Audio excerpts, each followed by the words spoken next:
la partie est de la République démocratique du Congo.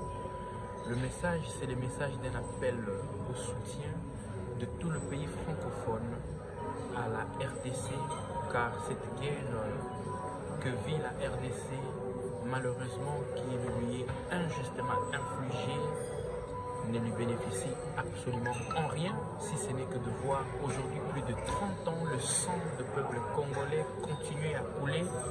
Pour quelles raisons? Pour des raisons économiques.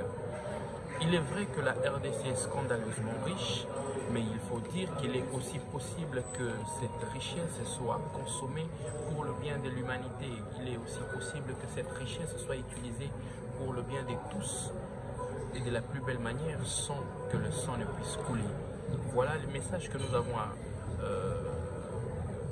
à passer à nos collègues parlementaires de l'association parlementaire francophone avec qui nous sommes en train de siéger actuellement à Cotonou, au Bénin, qui est le pays hôte.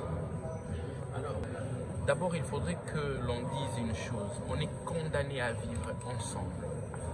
Le Rwanda et la RDC ne pourront jamais, alors jamais, être distancés l'un de l'autre. Pourquoi? Parce que c'est Dieu qui a voulu que nous soyons de voisins et nous resterons éternellement de voisins. Nous avons plutôt intérêt de travailler ensemble plutôt que d'être en antagonisme ou en rivalité. Deuxièmement, le peuple rwandais et le peuple congolais en soi n'ont pas de problème. Le problème se situe au niveau de politique, au niveau de gouvernement, qui les uns sont beaucoup plus avares, conduisant à une insurrection vers un pays qui n'a pas non plus d'intention expansionniste ou d'intention déstabilisatrice envers le Rwanda. La RDC n'en a jamais eu et les deux peuples n'ont pas non plus de problème, c'est le politique. Quand je dis le politique, je vois la personne de M. Paul Kagame qui dirige le Rwanda de main de fer et qui impose à la RDC une insécurité depuis aujourd'hui plus de 30 ans. Et la RDC en a marre. Et nous disons ça suffit.